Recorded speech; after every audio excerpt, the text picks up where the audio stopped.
Баршаңызға қайырлы күн достар. Бүгін сіздердің назарларыңызға өте тойымды әрі дәмі тіл үйіретін тағамның рецептімен бөліскім келеді. Видеоның соңына дейін тамашалап, менімен бірге болыңыздар. Ол үшін ең әуелі қамыр дайындаймыз. Яғни ұнымызға 1 шай қасық тұз, 1 дана жұмыртқа, 1 ас қасық сұйық май және жылы суымызды қосып, өте қатты емес, орташа жұмсақтықтағы қамыр илеп дайындаймыз. Осы тағамның құрамына енетін барлық заттардың мөлшерін видеоның төменгі жағындағы описаниеге қалдырып кетемін. Міндетті түрде қарап шолып шығыңыз.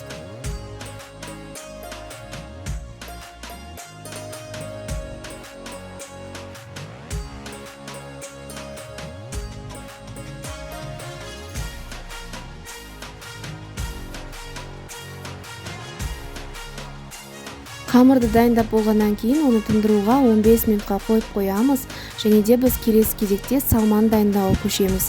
Тартылған етке 1 дана пиязды қосып, дәміне қарай тұз, бұрыш қосып, өзіңіздің қалауыңызша дәмдеуіштер қоссаңыз да болады, және де ең соңында сұйық май қосып, жақсылап араластырып аламыз. 3-4 қайтара тазалап жуып алған күрішіміздің үстіне 1 см асыра ыстық су құйып, шетке алып қоямыз. Енді табанның түбіне азғантай сұйық май құйып, 4 бұрыштап туралған пиязымызды, сәбізімізді және де қызыл бұрышымызды қосып, жақсылап қуырып аламыз. Бұл көкөністер біздің тағамымыздың подливы болады, сондықтан өзіңіздің фантазияңызға байланысты кез келген көкөністі қосып, өзіңізге қалауыңыз бойынша подлив дайындап алсаңыз болады. Тағамымызға әдемі қызыл рең беріп тұру үшін 1 ас қасық томат қосуды да ұмытпаймыз, және де соңында осы көкөністердің бетін жауып тұратындай етіп су құйып қайнатамыз.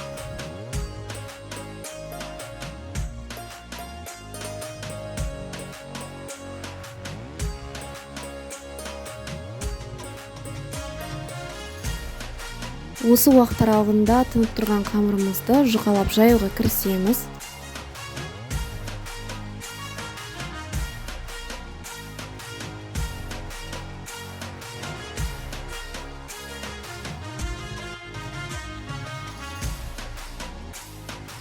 Қамырымызды жұқартып жайып алғаннан кейін, оны 1/4 бұрышты формада кесеміз. Қаласаңыз домалақ формада да кессеңіз болады. Бірақ маған осындай тағамдар дайындаған кезде қамырдың босқа артылып, бос қалғаны ұнамайды, сондықтан мен 4 бұрышты формада кесетін боламын. Енді күрішімізді судан шығарып, ыңғайлы болу үшін жайпақ ыдысқа салып аламыз. Содан кейін фаршымыздан домалақ шариктер жасап, осы күрішке аунататын боламыз.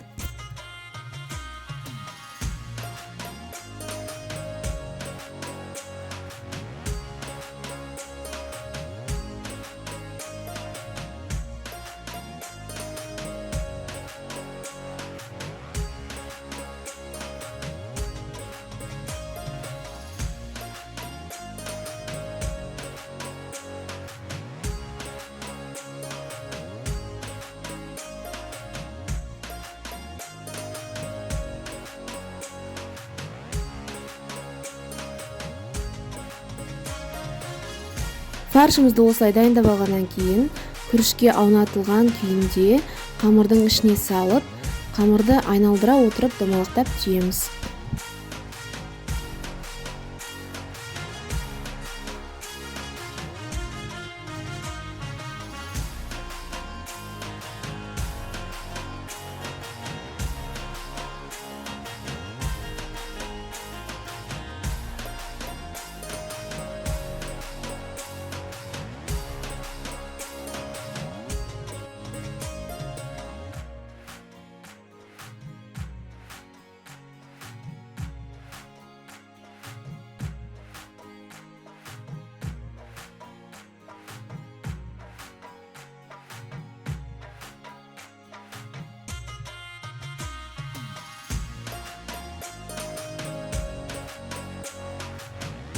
Барлығын осылай түйіп дайындап алғаннан кейін қайнап жатқан суымызға осы түйілген мантыларымызды салып 45-50 минуттай баяу отта пісіріп аламыз.